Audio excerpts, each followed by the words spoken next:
This is Letitia Martinez coming to you live from Professor Jeff McKendrick's class, EDUC 515, from Azusa Pacific University's San Diego campus. For the Intro to Me project, we began writing a script, then converting the script into a podcast. I also used this project to create my first VCast. This project taught me a lot. I learned to use Audacity to record, edit music, create different tracks for it all, and then experiment to edit parts out or add effects like fading in between songs and at the end of the podcast. Because I have a Mac, I also had to run it through GarageBand to get the right formatting and export the file out, which was another great skill to have attained.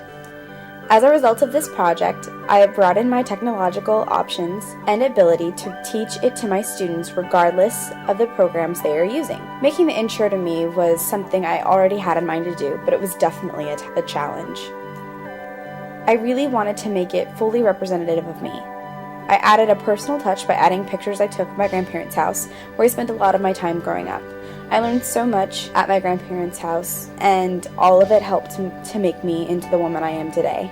Hence why I thought it would be a great tie-in with the project. In the end, this project is representative of me personally and professionally, serving a great introduction to anyone I may not know or have just met.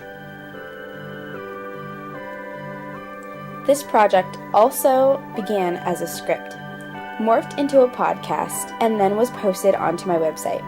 The majority of my experience is with pre-operational age children, and so in creating this, I thought of a beginning of the year introduction to a preschool class.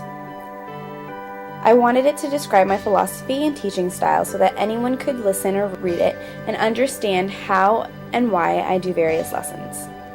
I also wanted to be clear in it, and as well as mentioning my use of technology at a level that is age appropriate. This was a second podcast and material that I created and uploaded to my website, so this one was completed fairly easily. For my thematic unit, I created a script and podcast that provides a summary of a unit on apples for a preschool age class. It highlights various lesson plans, projects, and materials used in the instruction and discovery of the subject. I created this unit with the intention of teaching multiple subjects through one theme.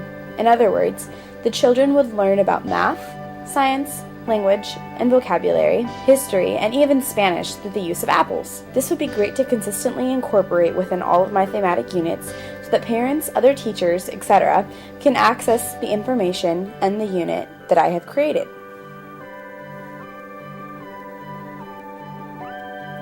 The survey we took brought to my attention exactly where my knowledge basis was in the technology starting this class. Now that I have completed it, I'm even more aware of the various forms of technology that are available to aid in my instruction, as well as what can be applied for student use as well. Now that I am more knowledgeable to the ITSE standards, I can teach the nets and make it educational. In 515, I was also given the opportunity to learn more extensively about the different kinds of websites that are available. Web pages can be used and are created with different purposes. Social sites like Facebook or Twitter are commonly used for gossip and updating information on friends.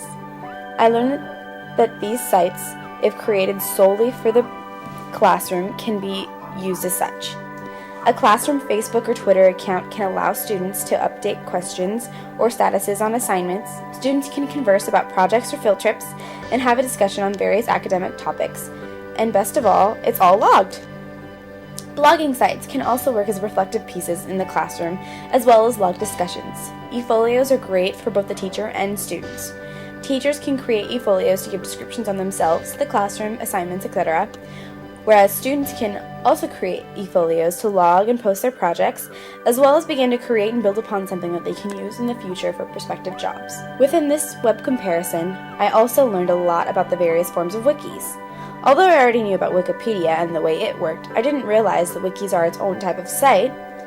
Wikis are great for classroom use, as well as whether it is for researching basic ideas or having a class discussion and posting projects.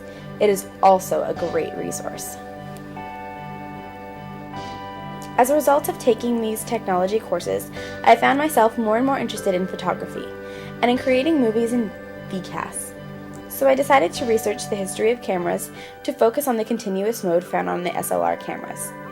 This was a great and interesting topic to research, and creating it also gave me the skills and confidence to create a VCAS that would actually teach a subject like history. In creating this VCAS, I also found how simple it would be to break the project down and teach it to my future students so that they might apply the skill to other projects as well. Finally, this VCAS on the EDUC 515 course history was also a great project that I could apply to my future classes. Creating it gave me time to reflect on what I really did learn and how I can apply it into my classes. Overall, I enjoyed each and every project and learned a lot about technology, how to apply it to my future classes, and not to mention all the free programs that exist to do it. Thanks for watching, and God bless.